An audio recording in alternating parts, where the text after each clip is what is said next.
इस वीडियो में हम बात करेंगे class ninth subject natural science practice paper 1 का पार्ट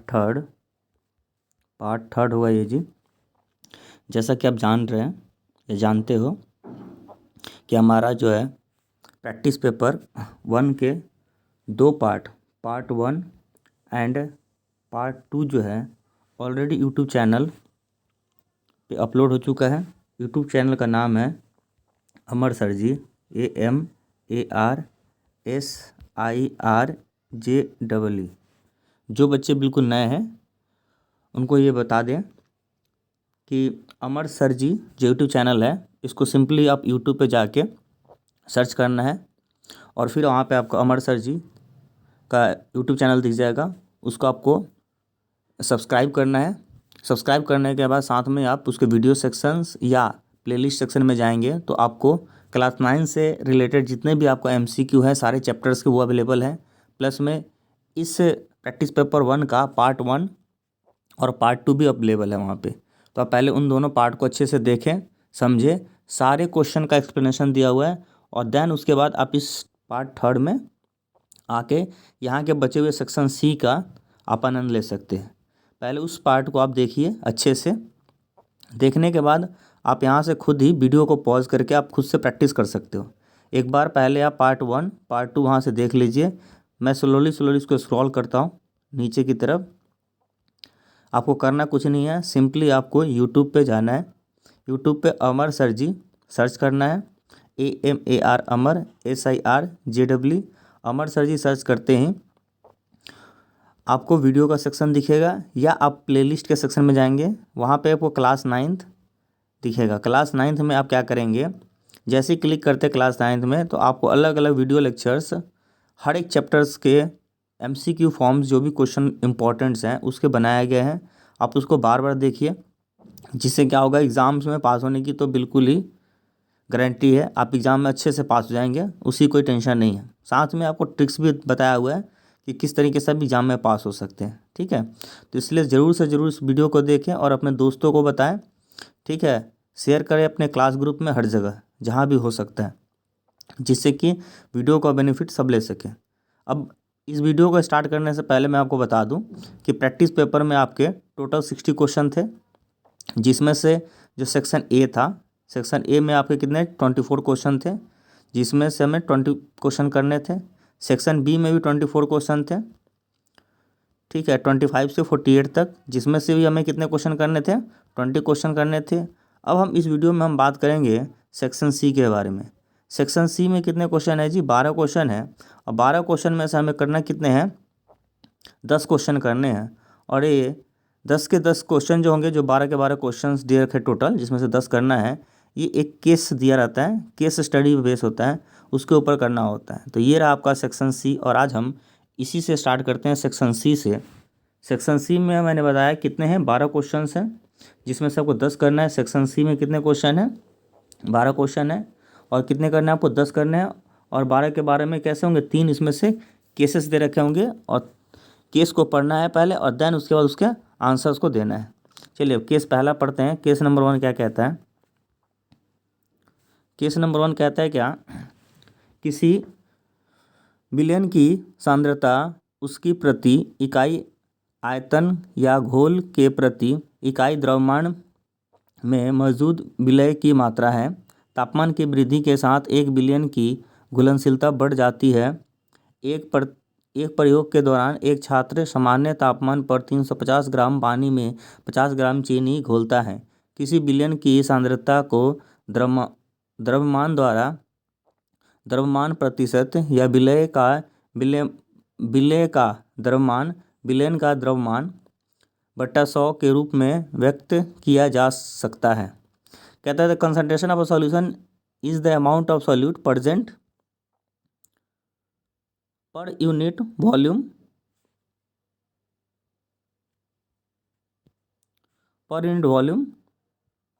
और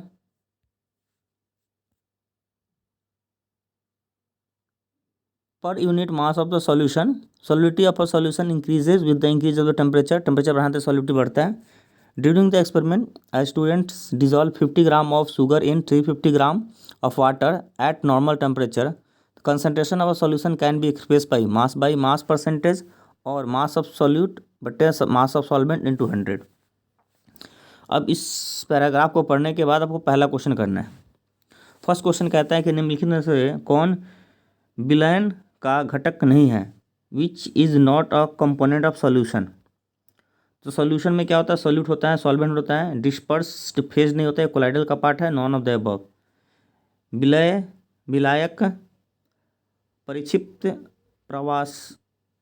प्रावस्था, उपरोक्त में से कोई नहीं. तो इसका जो करेक्ट आंसर होगा आपका 49 का जो करेक्ट आंसर होगा वो सी होगा. इसमें पूछा है ना कि नॉट अ कंपोनेंट, तो नॉट मतलब कि सी जो होगा इसका करेक्ट आंसर होगा. परिक्षिप्त प्रावस्था ये नहीं होता है किसका, सॉल्यूशन का पार्ट, विलयन का पार्ट नहीं होता. ठीक है, कंपोनेंट नहीं होता, बाकी सारे होते हैं, सॉल्यूट सॉल्वेंट होते हैं. ठीक है, तो इस तरह से इसका जो करेक्ट आंसर होगा आपका सी हो जाएगा. ठीक है, करेक्ट आंसर है आपका सी. क्वेश्चन नंबर हम 50 की बात करते हैं. कह रहा है सकरा विलयन है, solution sugar solution is a, क्या कहता है, ठोस और द्रव का मिश्रण, solution of solid and liquid, द्रव और द्रव का मिश्रण, solution of liquid and liquid. तीसरा कहता है विषमांगी विलयन, हेट्रोजीनियस मिक्स सॉल्यूशन. चौथा कहता है गैस और द्रव का विलयन, solution of gas and liquid. तो इसका करेक्ट आंसर आपका 50 का ए. ये किस तरह से है, solution of solid and liquid, ठोस का द्रव में मिश्रण. तो इसका करेक्ट आंसर आपका ए. क्वेश्चन नंबर 51 पे आते हैं. 51 कहता है क्या, विलयन की सांद्रता के लिए कौन सा कथन सही है, which statement is true about the concentration of solution. Option A कहता है प्रति इकाई आयतन में मौजूद विलय की मात्रा, amount of solute present in पर यूनिट वॉल्यूम. दूसरा कहता है कि प्रति इकाई आयतन में उपस्थित विलायक की मात्रा, amount of solvent present in the पर यूनिट वॉल्यूम. तीसरा कहता है तापमान के साथ कभी नहीं बदलता, नेवर चेंज विथ टेम्परेचर. और डी कहता है उपरोक्त में से कोई नहीं, नन ऑफ द अबव. तो इसका करेक्ट आंसर है, हमें पता है कि जो कंसंट्रेशन जो होता है वो सॉल्यूशन का डिपेंड करता है किस पे, सॉल्यूट पे, अमाउंट ऑफ सॉल्यूट कितना डिजॉल्व है. तो इसका करेक्ट आंसर होगा आपका ए. इसका करेक्ट आंसर क्या होगा आपका ए. ए जो होगा इसका करेक्ट आंसर होगा, ये जो है इसका करेक्ट आंसर है. 51 का आपका ये जो है करेक्ट आंसर है. चलिए 52 नंबर क्वेश्चन कहता है कि what is the concentration of solution prepared by the student during the above experiment. उपयुक्त प्रयोग में छात्र द्वारा निम्नलिखित विलयन की सांद्रता क्या होगी. तो इसमें आप देख रहे हैं सॉल्यूट कितना है, 50 ग्राम है, और आपका जो है सॉल्वेंट कितना था, 350 ग्राम था. तो टोटल कर लेंगे इसको तो कितना हो जाएगा, 400 हो जाएगा. ठीक है, आप एक बार देख ले क्वेश्चन को ऊपर, सॉल्यूट कितना है इसमें, ये रहा सॉल्यूट कितना है आपका 50 ग्राम, सॉल्वेंट कितना है 350. सॉल्यूट कितना है आपका, सॉल्यूट आपका 50 ग्राम, सॉल्वेंट है 350. ठीक है, अब क्वेश्चन को सॉल्व कर लेते हैं. इतना हमें पता चल गया. टोटल सॉल्यूशन, सॉल्यूट मेरे पास है 50 और टोटल सॉल्यूशन कितना हो जाएगा 400 इंटू 100. परसेंटेज निकालने के लिए 0 से 0 कैंसिल हो जाएगा, 4 से कैंसिल हो जाएगा, ये पहले 2 से काट लो, 2 2 जा 4, 2 से काटोगे तो 25 हो जाएगा, फिर 2 से कैंसिल करोगे तो 12.5 हो जाएगा ये. तो सी देखिए 12.5 आपको दिख रहा है. तो 52 का जो करेक्ट आंसर होगा सी होगा. सी इज़ द करेक्ट आंसर. 52 का सी होगा करेक्ट आंसर. इसका सी जो है करेक्ट आंसर है. उपरोक्त प्रयोग में छात्र द्वारा निर्मित विलयन की सांद्रता क्या होगी. तो इसका करेक्ट आंसर जो है 12.5% होगा. क्वेश्चन नंबर नेक्स्ट आता है, उसके पहले कि एक केस स्टडी है, इस केस स्टडी को पढ़ते हैं. कहता है वेग में परिवर्तन की दर को त्वरण कहते हैं. The rate of change of velocity is called acceleration. एक विद्यार्थी ने एक धागे का टुकड़ा लिया और उसके एक छोर पर एक पत्थर बांध दिया. दर्शाए चित्र अनुसार उसने धागे के दूसरे छोर को पकड़कर पत्थर को वृत्तीय पथ पर नियत चाल में घुमाया और पत्थर सहित उसे छोड़ दिया। कह रहा है कि the rate of change of velocity is called acceleration. A student took a piece of thread and tie a small stone at one of its end. He moves the stone to describe a circular path with a constant speed by holding the thread at the other end and release it as shown in the given pictures. तो आप देख लीजिए कि किस तरीके से एक student ने क्या किया कि एक पत्थर को लेके इस तरह से सर्कुलर मोशन पे उसने घुमाना स्टार्ट किया। मोशन में घुमाने के बाद क्या देखा कि जैसे उसको थ्रेड को छोड़ेगा, ठीक है, तो क्या होगा कि पत्थर किस तरह से जाएगा, तो पत्थर जो है आपका बिल्कुल इस तरह से टेंजेंटल इस तरीके से मूव करेगा। आपका कहीं से भी रिलीज़ करता है तो मान लीजिए कि इधर से रिलीज़ करता है तो इधर जाएगा, इधर से रिलीज़ करता है तो इधर जाएगा, जहाँ भी वो रिलीज़ करता है तो यहाँ से इधर चला जाएगा, यहाँ रिलीज़ करते हैं तो इधर चला जाएगा, जैसे कि इधर से यहाँ चला जाएगा, क्योंकि वो इस तरह से घुमा रहा है ना। तो इस बात का ध्यान रखेंगे, इस तरह से यहाँ की तरफ चला जाएगा, ये शायद इधर नहीं इधर की तरफ जाएगा, ठीक है, इधर की तरफ जाएगा, इधर की तरफ जाएगा। तो इस तरीके से जो है कहीं भी रिलीज़ कर सकता है। तो इस तरीके से इसका पत्थर कहीं भी टेंजेंटल बिल्कुल इस तरह से लाइन से चला जाएगा आपका, इस बात का ध्यान रखेंगे। चलिए अब क्वेश्चन को देखते हैं। तो 53 जो क्वेश्चन है इसका फर्स्ट क्वेश्चन क्या कहता है, 53 फर्स्ट क्वेश्चन कहता है इसका कि त्वरण acceleration is a scalar quantity, vector quantity, always negative, always positive. सदिश राशि है। ए त्वरण एक सदिश राशि है। बी एक ए कहता है कि एक अदिश राशि है। बी कहता है कि एक सदिश राशि है। सी कहता है हमेशा ऋणात्मक होता है। डी हमेशा धनात्मक होता है। तो इसका करेक्ट आंसर है आपका कि जो एक्सेलरेशन होता है वो क्या होगा आपका बी, ये हमेशा क्या होता है एक वेक्टर क्वांटिटी होता है। बी जो है इसका करेक्ट आंसर है बी। बी जो है इसका करेक्ट आंसर है आपका 53 का करेक्ट आंसर जो होगा 53 का करेक्ट आंसर होगा बी। एक सदिश राशि है, एक जो है ये आपका वेक्टर क्वांटिटी है। इसका करेक्ट आंसर होगा आपका बी। बी ई जो है इसका करेक्ट आंसर होगा।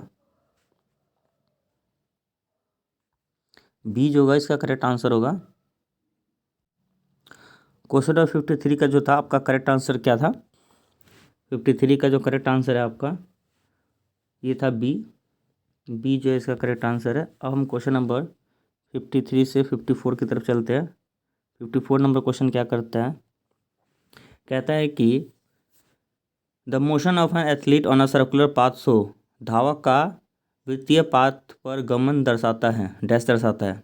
कह रहा है एक्सीलरेटेड मोशन, त्वरित गति, असमान गति, नॉन यूनिफॉर्म मोशन, दोनों ए और B, both A and B, और डी कहता है विस्थापन, डैट इज कॉल्ड डिस्प्लेसमेंट। तो इसका करेक्ट आंसर है ए, ये एक्सीलरेटेड मोशन को दर्शाता है, त्वरित गति को दर्शाता है। करेक्ट आंसर है इसका ए।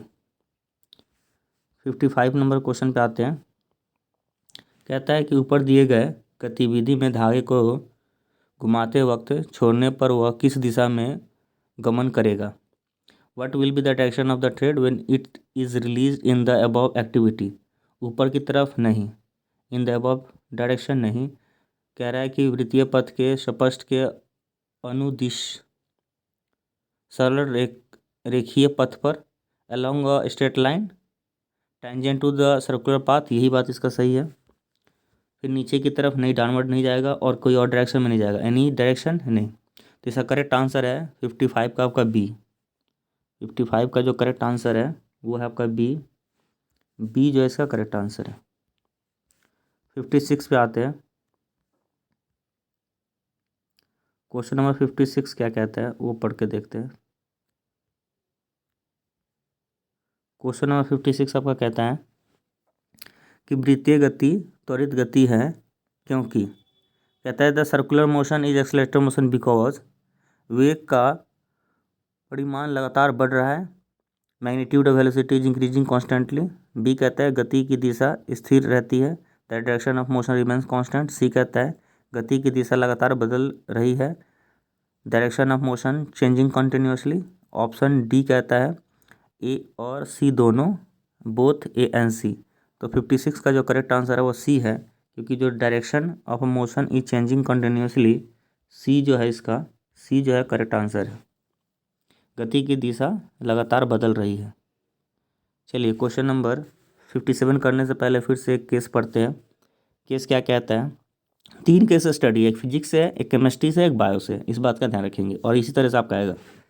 केस क्या कहता है कि रुधिर एक संयोजी उत्तक है जिसमें प्लाज्मा नामक द्रव तरल मैट्रिक्स होता है, जिसमें आरबीसी, डब्ल्यूबीसी और प्लेटलेट्स निलंबित होते हैं। प्लाज्मा के प्रोटीन, लवण और हार्मोन होते हैं। रुधिर प्रवाहित होता है और शरीर के विभिन्न भागों से गैसें, पोषक तत्व, हार्मोन और अपशिष्ट पदार्थों का परिवहन करता है। Blood is a connective tissue which has a fluid liquid matrix and plasma in which RBC, WBC and platelets are suspended. The plasma contains proteins, salts and hormones. Blood flow and transport gases, nutrients and hormones and waste materials to the different parts of body. ये ब्लड की कुछ properties के बारे में लिखा है कि ब्लड क्या होता है, किस तरह से होता है। अब इस पे बेस्ट क्वेश्चन पे आ जाते हैं। 57 नंबर क्वेश्चन क्या कहता है? कौन सी कोशिका हमें प्रतिरक्षा प्रदान करती है? Which of the cell provide us immunity? RBC, WBC, platelets और प्लाज्मा। तो इसका करेक्ट आंसर है 57 का बी, डब्ल्यूबीसी जो है ये काम करती है। बी जो है करेक्ट आंसर है, WBC, white blood corpuscles. RBC का फुल फॉर्म पता होना चाहिए, रेड ब्लड कॉर्पसेल्स, और डब्ल्यूबीसी का white blood corpuscles. 58 number question कहता है आपका कि प्लेटलेट्स हेल्प इन, प्लेटलेट्स मदद करती है रक्त का थक्का जमाना, blood coagulation, transportation of carbon dioxide, carbon dioxide का परिवहन, ऑक्सीजन का परिवहन, ट्रांसपोर्टेशन ऑफ ऑक्सीजन। डी कहता है हार्मोन का परिवहन, ट्रांसपोर्टेशन ऑफ हार्मोन। तो इसका करेक्ट आंसर आपका ए, ये कोगुलेशन, ब्लड कोगुलेशन में मदद करता है, थक्का बनने में, रक्त का थक्का जमाने में मदद करता है, रक्त का थक्का जमना। तो करेक्ट आंसर है 58 का ए। क्वेश्चन नंबर 59 पे आते हैं। क्वेश्चन नंबर 59 क्या कहता है, इसको रीड करते हैं। 59 कहता है कि हमारे शरीर में निर्मित कार्बन डाइऑक्साइड का परिवहन रुधिर की किस कोशिका द्वारा होता है? Carbon dioxide that produce in our body is transported by which cell of the body? RBC, WBC, platelets और प्लाज्मा। तो इसका करेक्ट आंसर है 59 का ए, आरबीसी करता है जी। आरबीसी, रेड ब्लड कॉर्पसेल्स करता है। तो इसका करेक्ट आंसर होगा आपका ए, 59 का करेक्ट आंसर होगा ए। अब इस सीरीज़ का लास्ट क्वेश्चन करने से पहले आपको मैं बता दूं, क्वेश्चन नंबर 60 लास्ट, इसको करने से मैं आपको बता दूं कि अभी भी आपने यूट्यूब पे क्या करना है कि एक अमर, AMAR, अमर, SIRJEE, अमर सर जी, आपको अपने फ़ोन से या अपने लैपटॉप से, जहाँ से भी आप सर्च देख रहे हो वीडियो को, सर्च करना है यूट्यूब पे जाके। जैसे ही अमर सर जी सर्च करोगे, वहाँ पे यूट्यूब चैनल अमर सर जी का ओपन हो जाएगा। उसके वीडियो सेक्शन में जाएंगे तो उसमें इस वीडियो का पार्ट फर्स्ट, पार्ट सेकेंड आपको मिल जाएगा। साथ में जितने भी चैप्टर्स आपके सिलेबस में आने वाले टर्म 1 के, उस सब चैप्टर्स के MCQ फॉर्म्स में इंपॉर्टेंट क्वेश्चंस के वीडियोस बने हुए हैं। कृपया उस वीडियो को जितना मैक्सिमम से मैक्सिमम टाइम आप देख सकते हैं उसको देखें। वीडियोस की लेंथ बहुत बड़ी नहीं है, 10 मिनट, 5 मिनट, 15 मिनट की है, इससे ज़्यादा नहीं है। ठीक है, जो प्रैक्टिस पेपर है उसकी लेंथ 20-25 मिनट की होगी। ठीक है, तो उसको बार बार देखें, अपने दोस्तों से शेयर करें। ठीक है, इन्हीं वीडियोज़ में आपको ट्रिक भी बताया जाएगा कि किस तरीके से आप एग्जाम्स में पास हो सकते हैं। वैसे इतना क्वेश्चन सफिशिएंट है पास होने के लिए, अगर आप अच्छे से प्रैक्टिस कर लेंगे तो आप गारंटेड पास हो जाएंगे। ठीक है, वीडियोस अच्छा लगे तो उसको लाइक करें, शेयर करें, सब्सक्राइब करें चैनल को, और मैक्सिमम से मैक्सिमम इस वीडियो को शेयर करें। ठीक है, जितने भी दोस्त हैं उससे। अब क्वेश्चन को हम लास्ट करते हैं। लास्ट क्वेश्चन कहता है आपका कि एवरी कनेक्टिव टिश्यू हैज़, हर संयोजिक उत्तक में होता है, मैट्रिक्स, अधात्री, कोशिकाएं आपस में कम जुड़ी होती है, the cells are loosely packed, शरीर में पदार्थ का परिवहन करता है, transport substance in body. D, A और बी दोनों, बोथ ए एंड बी। तो इसका करेक्ट आंसर होगा आपका 60 का डी। 60 का करेक्ट आंसर है D, both A and B, यानी कि अधात्री और कोशिकाएं आपस में कम जुड़ी रहती है, मैट्रिक्स और सेल्स आर लूजली पैक्ड। तो इसका करेक्ट आंसर होगा आपका डी। करेक्ट आंसर होगा डी। डी जो है इसका करेक्ट आंसर है। प्लीज़ लाइक शेयर और सब्सक्राइब करें। साथ में कुछ क्वेश्चंस एक्स्ट्रा है नीचे, मैं धीरे धीरे स्क्रॉल कर दे रहा हूँ। ऐसे क्वेश्चंस हमने डिस्कस किया हुआ है, तो आप क्या कर सकते हैं कि ये जितने भी क्वेश्चंस हैं आप खुद से इसको पॉज करके और आप प्ले करके हर एक क्वेश्चन को रीड कीजिए और उसके आंसर देखिए कि क्या होना चाहिए आपके प्रैक्टिस के लिए, कि आपको कितना समझ में आ गया। ये सारे क्वेश्चन हमने डिस्कस किया हुआ है। ये सारे जो क्वेश्चंस हैं हमने ऑलरेडी डिस्कस किया हुआ है। सेक्शन ए के कुछ क्वेश्चंस होंगे, कुछ सेक्शन बी के क्वेश्चन होंगे, कुछ सी से रिलेटेड होंगे, उसके आसपास में फिगर और उसके जगह पे ये नॉन फिगर का क्वेश्चंस होता है वही है। ठीक है, तो हमने ये सारे क्वेश्चंस डिस्कस किया हुआ है। कृपया वीडियो को देखें, मैक्सिमम टाइम देखें, उसको शेयर करें, सब्सक्राइब करें, इन क्वेश्चंस की प्रैक्टिस करें। वीडियो देखने के लिए धन्यवाद। ठीक है, सबको इस वीडियो के बारे में बताएं, सबका भला हो पाए। ठीक है, एक सबसे इम्पॉर्टेंट मैं बात आपको बता दूं, जैसे आप एग्ज़ाम में बैठे हैं और एग्ज़ाम में बैठने के साथ इम्पॉर्टेंट टिप्स, ठीक है, और ट्रिक्स समझ लीजिए जो भी है। ट्रिक क्या है कि अगर आप एग्ज़ाम में बैठे, आपको किसी क्वेश्चन का आंसर आपको नहीं आता है, ठीक है, तो जैसे कि आपको पता है कि OMR शीट में आपको फिल करना है ABC जो है, आप अगर ABC कॉलम में जो लिख रहे हैं ABCD, आप हमेशा ABCD जो है स्मॉल लेटर में लिखें। पहले तो इस बात का ध्यान दें, ए की जो ये चोंच होगी ये वाली, ये छोटा रखें, ज़्यादा बड़ा ना बनाए। ठीक है, मैं बताऊंगा कि क्यों ऐसा करना है। ABCD स्मॉल लेटर में लिखना है। आपका ABCD जो लिखा रहेगा यही आपका फाइनल आंसर माना जाता है, जैसा कि आप जानते होंगे।